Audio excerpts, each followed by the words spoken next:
Ningún hombre puede presentar correctamente la ley de Dios sin el Evangelio, ni el Evangelio sin la ley. La ley es el Evangelio sintetizado y el Evangelio es la ley desarrollada. La ley es la raíz, el Evangelio su fragante flor y fruto.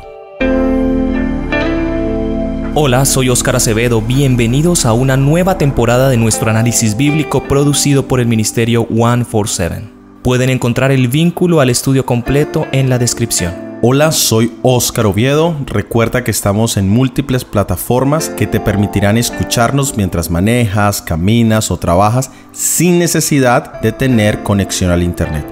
Todos se encuentran en la descripción. La temática para esta nueva temporada se titula La Ley y el Evangelio. El significado de la palabra ley en la Biblia es instrucción o dirección.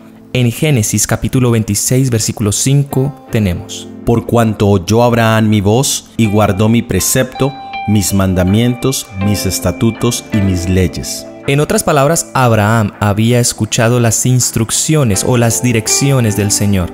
En hebreo, a los 5 primeros libros de la Biblia, Génesis, Éxodo, Levíticos, Números y Deuteronomio, se les llama el Torá o la ley, porque allí encontramos todas las instrucciones de Dios para su pueblo. Estas leyes o instrucciones podemos agruparlas en leyes ceremoniales, leyes civiles y la ley moral. Esta última, la ley moral, es de gran importancia porque fue escrita por el dedo de Dios y es la que define lo que significa pecar. Para un mayor estudio del tema de las leyes, encuentra un vínculo al estudio titulado Los Principios del Reino. En esta temporada estaremos estudiando sobre los 10 mandamientos, la ley de Dios, el decálogo y el evangelio. La palabra evangelio significa buenas noticias o buenas nuevas. Y para nosotros significa las buenas nuevas de salvación de nuestros pecados y errores y la esperanza de la vida eterna en Cristo Jesús. ¿Qué relación pueden tener estos dos conceptos? La ley define lo que es pecado y el evangelio de Jesucristo salva al pecador arrepentido de su pecado.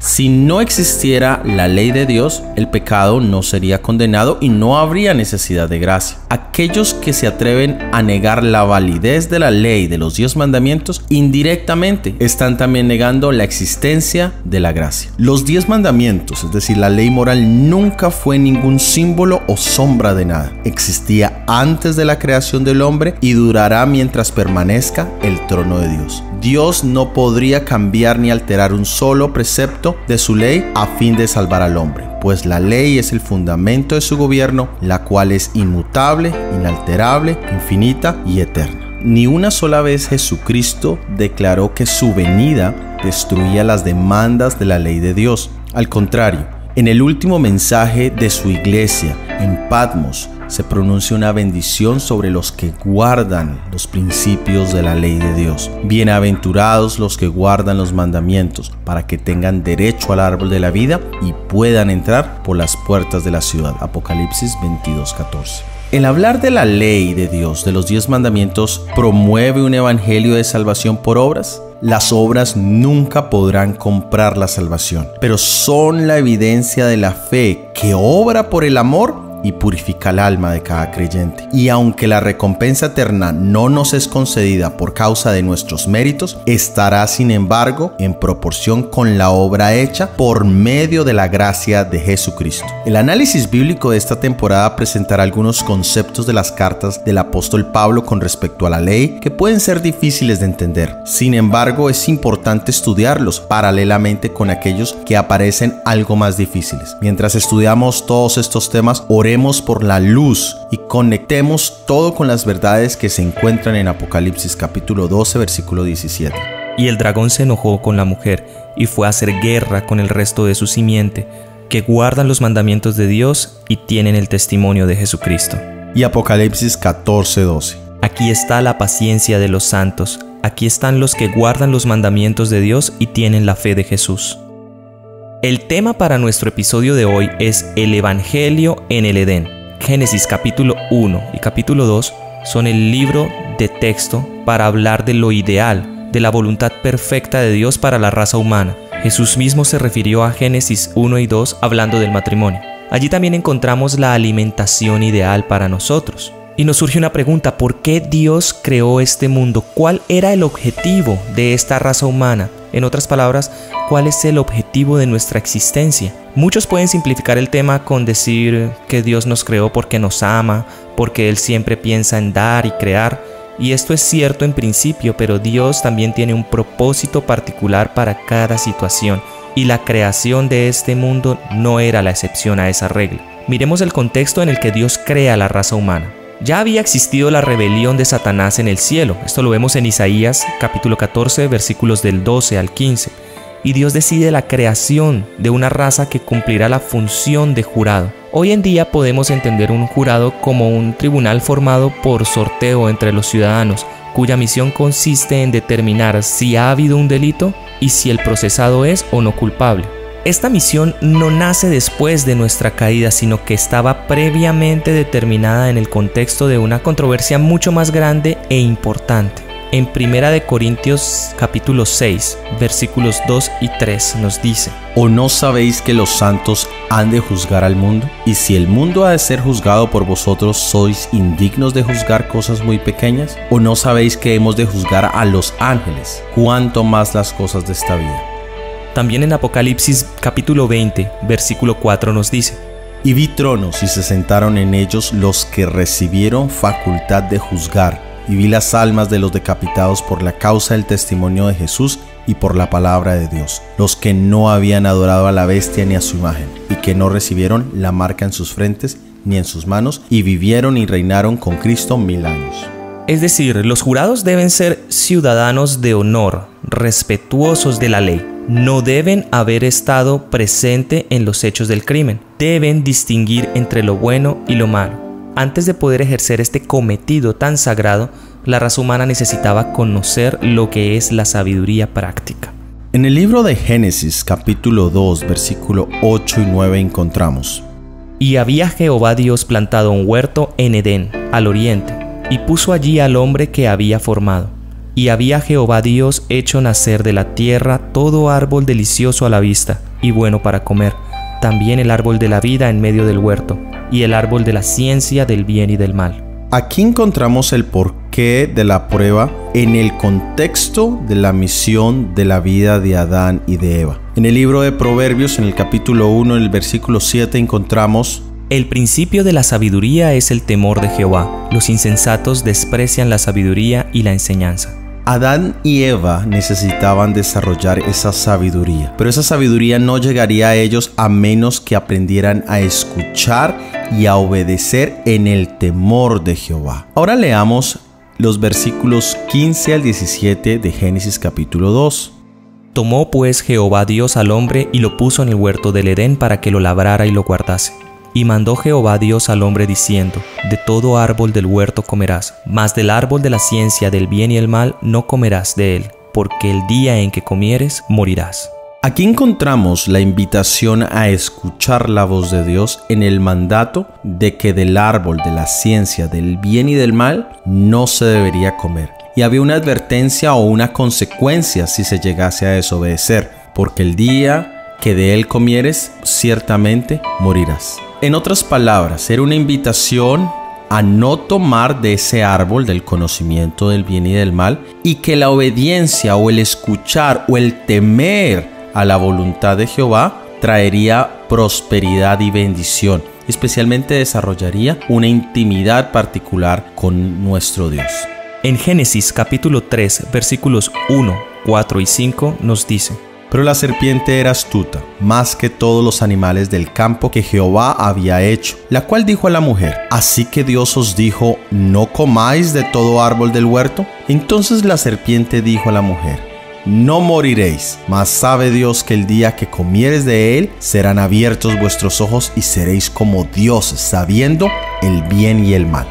Y aquí tenemos tres hechos importantes. Primero, la primera tentación.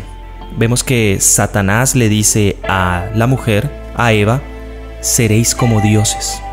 El segundo hecho que nos muestra esta narración bíblica es la primera mentira. Satanás le dice a la mujer: no morirás. Y podemos pensar que al fin y al cabo Satanás no mintió, porque ellos no murieron, pero la consecuencia o la paga del pecado es la muerte. En definitiva, Dios no estaba mintiendo. Y también tenemos la primera decisión de la raza humana, y es no escuchar la voz de Dios y escuchar en vez de eso a la voz de Satanás, del enemigo. Y en esto de escuchar la voz de Dios tenemos el confiar en Dios, y tenemos un ejemplo como el de Abraham, que cuando se le dice vas a tener un hijo y ese hijo va a ser el primero de millones y millones de descendientes, en su vejez y en su desconfianza, Abraham no confía en Dios, sino que decide escuchar o confiar en la voz de su esposa, que le dice: mejor acuéstate con Agar, que era la sierva de Sara, y en su propia sabiduría toman una decisión para hacer cumplir la voluntad de Dios en contra de la voluntad de Dios. Es un poco contradictorio cuando en nuestra propia sabiduría queremos ayudar o hacer la voluntad de Dios. Debemos aprender a confiar. Y nosotros estamos todos los días enfrentados al mismo dilema. Tomamos del árbol de la vida, o por nuestra cuenta tomamos en nuestra sabiduría del árbol de la ciencia del bien y el mal. Este gran error, el no confiar en la voluntad de Dios, en no confiar en los designios de Dios, es el que marca la diferencia en la historia de la humanidad. Eso es un fragmento que encontramos en la Historia de la Redención, página 34. Satanás quería inducir la idea de que al comer del árbol prohibido recibirían una nueva clase de conocimiento más noble que el que había alcanzado hasta entonces la raza humana. Esa ha sido la tarea especial de Satanás con gran éxito desde su caída: inducir a los hombres a espiar los secretos del Todopoderoso y a no quedar satisfechos con lo que Dios ha revelado, y a no obedecer cuidadosamente lo que Él ha ordenado. Satanás pretende inducirlos además a desobedecer los mandamientos de Dios para hacerles creer que se están introduciendo en un maravilloso campo de conocimiento. Eso es pura suposición y un engaño miserable. No logran entender lo que Dios ha revelado y menosprecian sus explícitos mandamientos y procuran sabiduría separados de Dios y tratan de comprender lo que Él ha decidido vetar a los mortales. Se ensoberbecen en sus ideas de progreso y se sienten encantados por sus propias vanas filosofías, pero en relación con el verdadero conocimiento andan a tientas en la oscuridad de la medianoche. Siempre están aprendiendo, pero nunca son capaces de llegar al conocimiento de la verdad. Leamos ahora en Génesis capítulo 3, versículos 6 y 7. Y vio la mujer que el árbol era bueno para comer y que era agradable a los ojos, y árbol codiciable para alcanzar sabiduría, y tomó de su fruto y comió, y dio también a su marido, el cual comió así como ella. Y fueron abiertos los ojos de ambos, y conocieron que estaban desnudos. Entonces cosieron hojas de higuera y se hicieron delantales. Muy bien, aquí encontramos una inversión de lo que Dios había hecho en cada día de la creación. Dice que la mujer vio que el árbol era bueno para comer y era agradable a los ojos. Esos dos elementos están presentes en la descripción que Dios ya había hecho. Pero ahora ella ve algo más. Ella codicia en búsqueda de alcanzar la sabiduría. Ahora, ¿podría ella encontrar la sabiduría al desobedecer la orden directa del Señor? ¿Era ese el temor que Jehová quería desarrollar en nuestros primeros padres? Por supuesto que no. Al tomar por sí mismo el conocimiento, ahora quedarían con una experiencia parcial. Quedarían conociendo, pero siendo incapaces de poder hacer lo bueno sin mezclarlo con lo malo. Dice el Ministerio de Curación, página 334, nuestros primeros padres fueron inducidos al pecado por haber codiciado una ciencia que Dios les había vedado. Al procurarla, perdieron todo lo que era digno de ser poseído. Si Adán y Eva no hubieran tocado el árbol prohibido, Dios les hubiera comunicado un conocimiento sobre el cual no hubiera recaído la maldición del pecado, sino que les hubiera allegado gozo eterno. Todo lo que obtuvieron al prestar oídos al tentador fue un conocimiento del pecado y sus resultados. Por su desobediencia, la humanidad se apartó de Dios y la tierra quedó separada del cielo. Cada vez que nosotros escuchamos la voz del tentador, cada vez que queremos obtener la sabiduría a nuestra manera, cada vez que rechazamos el escuchar, el oír la voz del Señor,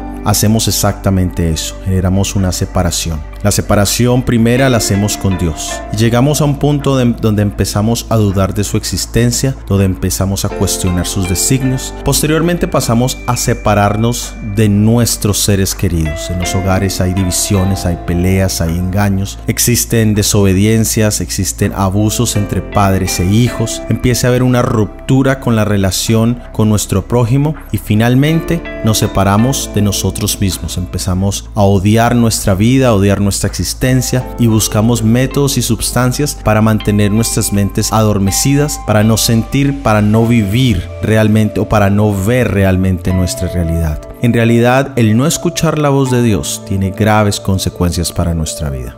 En Génesis capítulo 3, versículos 9, 10 y 21 nos dice: Y llamó Jehová Dios al hombre y le dijo: ¿Dónde estás tú? Y él respondió: Oí tu voz en el huerto y tuve miedo, porque estaba desnudo y me escondí. Y Jehová Dios hizo al hombre y a su mujer túnicas de piel y los vistió.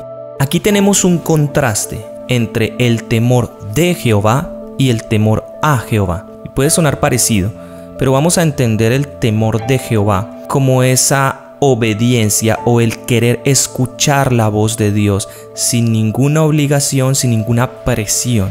Mientras que el temor a Jehová es más enfocado hacia el miedo que nos trae la consecuencia a la desobediencia o al pecado. Es ese miedo que tenemos a Dios cuando sabemos que hemos pecado y nos viene una consecuencia por ese pecado que hemos cometido. Y ahí podemos preguntarnos, ¿en cuál de los dos estamos nosotros? ¿Por cuál de los dos vivimos? ¿Vivimos con el temor de Jehová o con el temor a Jehová?